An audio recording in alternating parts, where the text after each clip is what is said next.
Hello there, hi, and welcome to another bulletin with me, David Shayler, the Christ. Obviously, in the mainstream media all over the place recently has been the attacks in Paris, which once again have been blamed on ISIS, but appear to bear all of the hallmarks of what we would call a Gladio-style operation. People who've never heard of Gladio, this was something that came out after an Italian president blew the whistle on it, and it turned out that after the war NATO had created what are called stay-behind armies. So in the event of a communist invasion of Western Europe, there would have been a resistance movement which would be already tooled up with weapons and bombs and so on to be able to resist any communist oppressor. That communist oppressor, of course, never came in the form of an invasion, and material gathered by the Italian parliament and to a certain extent by the Belgian parliament has established that in fact things that were blamed on left-wing extremists were in fact carried out by elements of NATO. Now you have to bear that in mind because we have to consider the attacks in the light of the world we live in. But first, what I want to talk about is something to do with my own personal experience. Just recently I sent the Queen, who is the head of state, an affidavit. Now, if people don't know what an affidavit is, it's when you swear before God that what you're saying is the truth, the whole truth, and nothing but the truth. It is the highest thing you can do in law, and it obviously puts you under the common law, because if you're swearing before God, you're acknowledging his existence, and therefore you're acknowledging his law of love your neighbour as yourself. I have sent affidavits to the Queen previously, explaining my position and explaining how the Bible envisages the heir of all things, and this is why the oath in this country mentions the heirs and successors of the Queen, because really the British royal family is just keeping the seat warm until God's chosen one arrives in the Holy Land, and that is this country. The Ark of the Covenant, if you transliterate it from Hebrew, becomes heart of Britain in the Aramaic. So there's a clue in the Bible about where the true Holy Land is. It's not that piece of barren desert out in the Middle East. And again, why would God choose that as his Holy Land when he can choose a country that's lush and relatively easy to live in? So this affidavit process, on the 26th of October, I did the affidavit, I swore to it. On the 27th, I sent it by recorded delivery to the Queen at her home in Windsor Castle.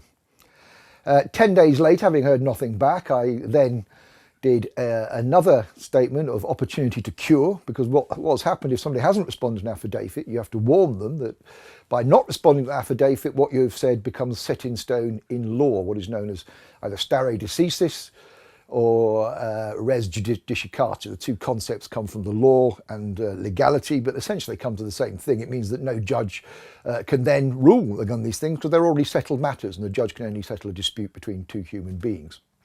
So on the 10th of November, I sent that off. They would have got that on the 11th. Now, when you give this opportunity to cure, you give them another 3 days to come up with a response. Otherwise, as I say, it becomes set in stone in law. That 3 days, of course, given that it would have arrived in the morning of the 11th, 12th, 13th, but of course it expired. Some would say at close of business play, 5 o'clock on Friday, or perhaps some people might say midnight Friday. However, that was Friday the 13th of November, the day that we saw these attacks upon Paris. Obviously, one of the reasons that Friday the 13th is unlucky is because the Templars were persecuted on Friday the 13th of October 1307. And I had been getting signs recently. I chose to put those digits in as one of my passcodes, 1307. And I'd also been doing some work on Jacques De Molay, who was the Head Templar. He was the incarnation of Jesus of the day, therefore one of my past lives. So it's a strange coincidence that we have his Friday the 13th, when the Templars are rounded up and persecuted, and then we have Friday the 13th again, when I've been looking at Jacques De Molay. These are the things I would say to people are not meaningless coincidences. They are the signs of God. But as with all things, you've got to get the correct meaning of the sign of God.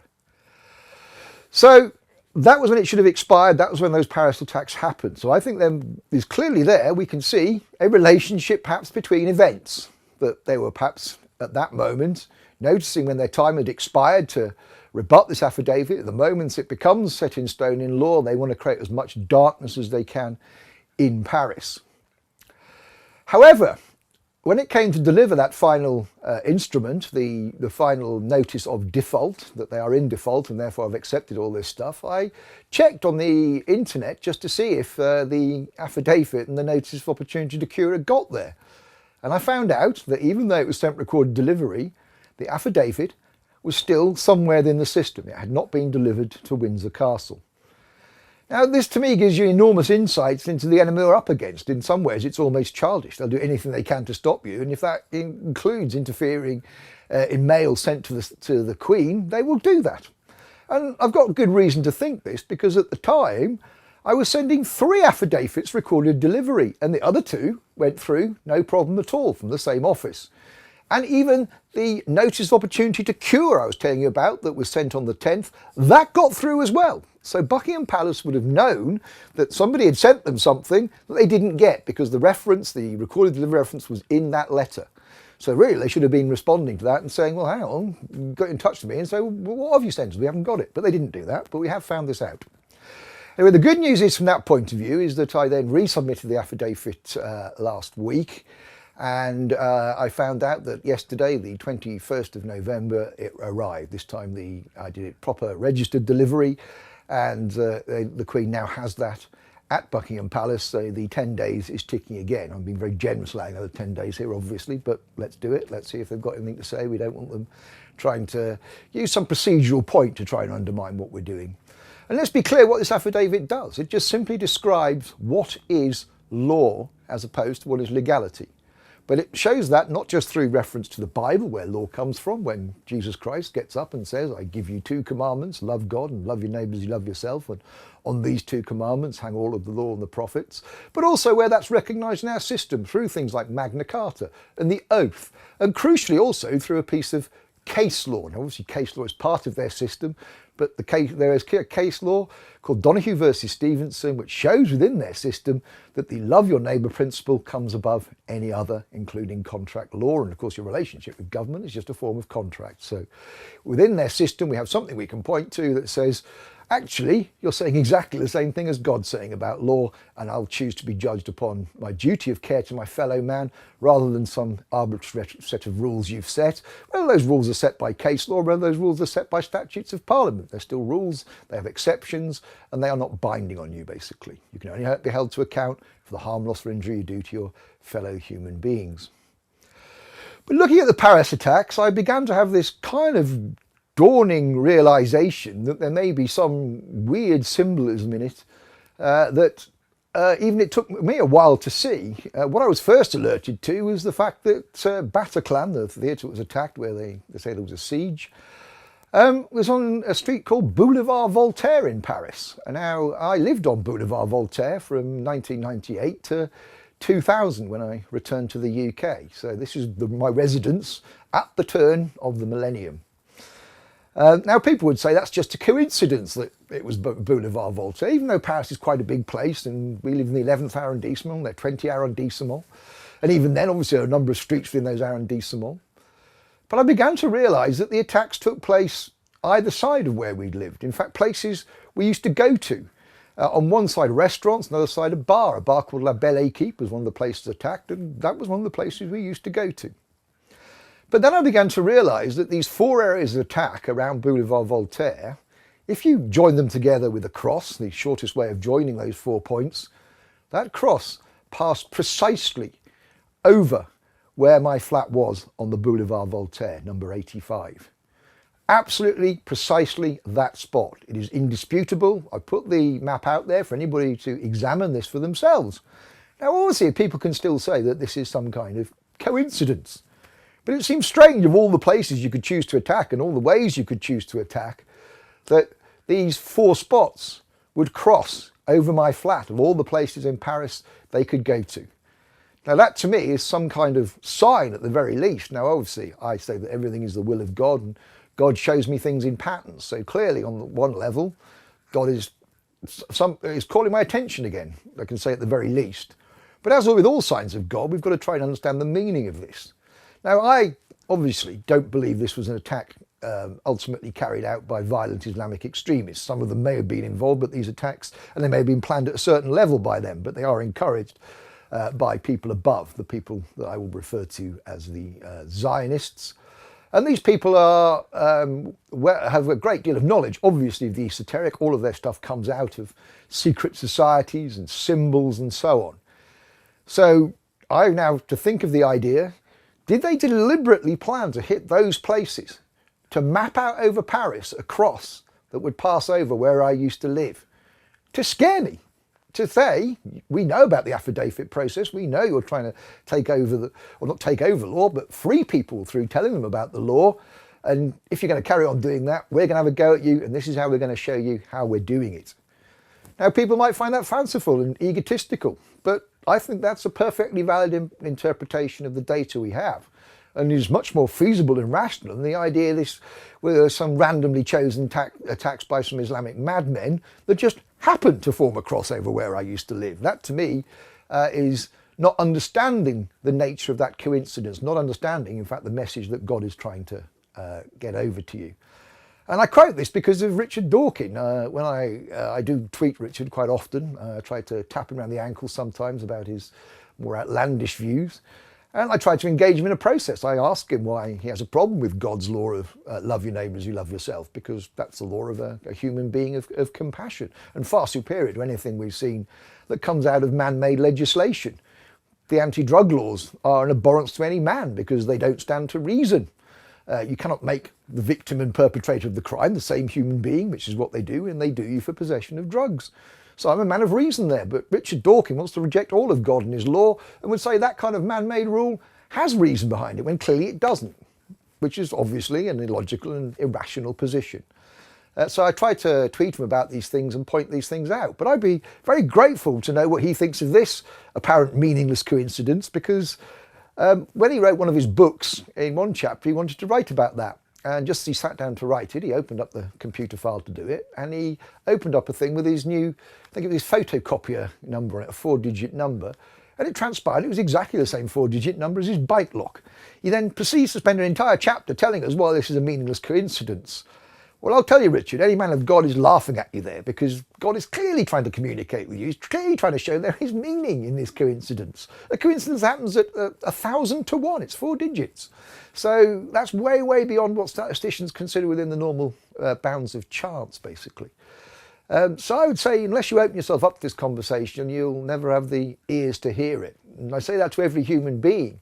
Anybody now who thinks that I'm talking like a madman, or I've seen something that's not there, all I will say to you is this conversation with God is going on all the time, and until you rise to a level of consciousness in which you can listen to that conversation and take part in it, you will never know what love truly is. You will never know what faith is, basically. And let's remember, faith can move mountains, love can do all sorts of things. Yeah, the tolling of that clock reminds me of the story of Jacques De Molay. Well, in fact, the sounding of bells is a big part of the prophecy, whether it's the sounding of the Liberty Bell in the US when they thought they'd set up the New World there, or whether it's the quote from Leviticus when it talks about waiting 7 times 7 and all this kind of thing. It talks about the bell finally tolling. So it reminds me of the story of Jacques De Molay. We were saying earlier on, obviously the persecution of the Templars took place on Friday the 13th, like the attacks in Paris. And the story of Jacques De Molay is told in the popular song Frere Jacques, which is Frere Jacques, dormez-vous, sonnez les matinées. And this is the story that comes in many cultures of the hero who is sleeping. Brother Jacques De Molay, are you sleeping, are you sleeping? And then sonnez les matinées means sound the morning bells, or the bells for morning prayer. So it's about waking the sleeping Jacques De Molay up. And this is to say the story of the returning hero. In Britain we have Arthur is sleeping at the moment. In each case, of course, they are about to return in the nation's hour of need. And we can argue that both Britain and France are truly part of the homeland, because in geological terms, it's only relatively recently we've become an island when the flood happened in 5500 BC. So we could correctly say that France is also part of that homeland. So when the homeland is attacked, the reincarnation of Jacques De Molay, or Arthur, who was a real man, a king of Gwynedd, has come back. And I am that man who has returned and I am fully awake and here to awaken you. So I think that once again there is some dark design in the pattern of the attacks that took place in Paris on Friday the 13th of November. But again, I would like to refer this again to some of the other stuff, my research I've done into documentation. That when you look at what they call the 5 canonical Jack the Ripper murders, where the bodies of those women are found, will form an arrow, would you believe? You just look at this, plotted over the City of London, and they form an arrow that points to the City of London. Now again, what is going on there? Is that a secret society trying to play with our minds? Is it the work of God pointing to the evil of the city, the evil of Babylon? Well, it's up to you to come to your own conclusions about these things. But I say, when you find meaning or you see these maps with your own eyes, you have to acknowledge that there is something peculiar going on. These things aren't random. They are somehow planned by somebody. And say, all I need to figure out is how far that is purely the work of God and how far it involves the conscious hand of man. So the Paris attacks, as far as I'm concerned, are a Gladio-style operation. And again, the reason I can quite firmly come to this conclusion is there is none of the evidence you would expect to see. We're supposed to have a siege that went on for 2 hours in a theatre, and yet we see nothing on social media of anybody who might have had a phone to record this. And one of the peculiar things about these people is they can never record properly. Why do they always hold the cameras upright and not across like that? Every camera I know is done in portrait, and yet when they come to record these things, it's always upright, just to make it look like it's some clueless member of the public. And there are other problems with the Paris attacks. I don't want to spend time going through those things now because you can read about them on the internet. You can read about the themes that come from these kind of operations. And I read one today on Truth Seeker saying that in every one of these attacks, the attackers always conveniently leave their identity behind. And these are supposed to be highly trained operatives. When you see the witness accounts of how they go at these places and blow people away, they're clearly very well trained, but obviously not well trained enough to be told, don't take any ID on the operation with you, that might identify you. So if you believe this kind of stuff, really you've got to be extremely gullible. And what I want to say now as well is that this is a sign that we are moving into the final phase of the end times. The world did change in 2012 and we're going to go through a massive change next year, particularly towards the end of next year. 2016 was the only other date I got.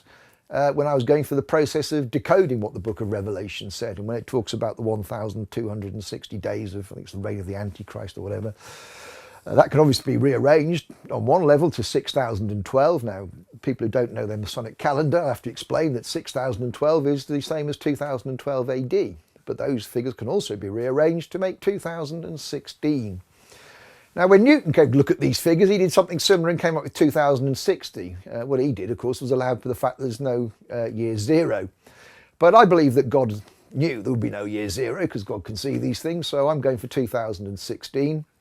And it's also in the Hebrew calendar, that is the beginning of the year 5777. So that's another clue to the 3 sevens there. So we're about to move into this new age. And I would say to people now, if they want to be truly spiritual and move into that new age, this is not a time of fashionable spirituality. It's a time of true spirituality and true love. And that means that you have to essentially get out of the system of Babylon. While you pay your taxes to a government that engages on unlawful war, that doesn't bring to justice war criminals who are responsible for the invasions of Afghanistan and Iraq, it is not dealing with those problems, and therefore you are paying your money to an evil concern. God does not recognize country boundaries. God does not accept the argument that somehow they're looking after people because they're paying them the dole. They're only going to pay people dole because they've stolen off you already. So they're only giving you back a tiny amount of what your labour is worth. That argument does not wash with me. So now is the time to get out of all relation with government in terms of paying taxes, to stop paying the mortgage to mortgage companies, because that is, again, it is usury. It is stealing off the poorest people in the world. And it is causing war and suffering on a level that you can't possibly imagine, because you've never had to live in downtown Beirut or downtown Gaza, basically. But remember, that money is used to kill innocent civilians. And I would suggest, again, that you should focus on this because of the process of karma, which will revisit on you what you have put out there. So I'm saying now, if you want to wipe that karmic slate clean, you stop paying your taxes and you stop paying your mortgages, you have a perfect right under the common law on the one hand, which is of course the superior law, but also the mortgage is actually illegal in Babylon. It's a form of fraud because you actually create the money when you sign on the piece of paper, and they don't tell you that. They take it off you and then charge you the princely sum of interest to hand you back your own money, essentially. Now you can see how fraudulent that is. And again, anybody who tells me that they think they have some notion to a mortgage company, a corporation without a soul, rather than their duty to invest in their children's future, I'll tell them they don't deserve to keep their children. Of course that's the case. And again, this is no time for fear. People will say, oh, I might lose my house. Well, no, the time's to stand up now. I'm saying to people, you should be prepared to lay down your life for God. So the idea of not paying your mortgage is a fairly simple step forward. And in that process, I want to form the nation. The Queen has two roles. One is the head of state, where she does all the opening of Parliament, all that kind of stuff. Very glad to let her get on with that. Not my bag at all. Waste of an intelligent man's time, basically. On the other hand, though, she's also the head of the nation. And the nation is a concept in the Bible. And obviously, a nation comes under God and therefore under God's law. So I'd say the nation that we form will not charge you taxes and TV licenses and so on. You live on God's earth for free. No one should be paying rent or anything like that. Now, people will say, how would we fund things? In this day and age, there's crowdfunding, there's telethons on the television. If people want to invest in the nation, they can do so freely of their own accord. That is the true meaning of being taxed only with consent, basically. So I propose an incredible future where, because people aren't laying out masses of money for rent and mortgage, and because fuel bills will become cheaper once people start growing their own hemp, they'll be able to focus on developing their talents in the arts and so on, but crucially in terms of making television and documentaries, getting out on the internet, designing their websites. So we'll have a citizens' army of people who will be able to attest to the truth. And as we do that, corporatism will gradually wither away. Because people stop putting money into that system, it has to end. But that's the only way you can end it. You can't reason with psychopaths. I've tried it over the last 18 years, and look where it's got me. A few weeks ago, I was living under a shelter in a community garden. So say, you take these people on, and they will hit you, they will stop your sources of income, they will imprison you, they will try and kill you. So there's no point in trying to reason with them. The only way, I say, you can move forward and move to the next level of spirituality and come to the new human consciousness that's been predicted by just about every culture over the millennia at some point. You have to stop disobeying God's law. You must keep all of it, and that involves stopping paying any debt, usury. Even take your children out of the education system. We've got the internet now. Why the hell do we need all these teachers telling people what to think? Kids can get on the internet and they can find out about the things that interest them. They can develop their own approach to knowledge, and will of course come up with a lot more truth than what we're getting out of the mainstream media at the moment, who again have colluded with these dark forces to try and convince us about these terrorist attacks. But that collusion does not happen in the abstract. It again causes the deaths of innocent civilians in the Middle East and elsewhere. So I'd say to everybody again working in the mainstream media, now is the time to either persuade those people to tell the truth about 9/11, the truth about 7/7, the truth about the Charlie Hebdo attacks, the truth about Sandy Hook. There's an abundance of evidence out there on the internet that is incontrovertibly shows that what we are told in the mainstream is simply not true. So either persuade your editors to tell the truth, if not, resign, stop paying your mortgage and your rent, and come and join us on a new adventure into essentially a brave new world. So I think I'll finish there. And I'll just say to you, all you have to bear in mind are God's two commandments. Love God and love your neighbour as you love yourself. And I welcome you to the new world and to the new nation. Thank you for listening. Bloody hell.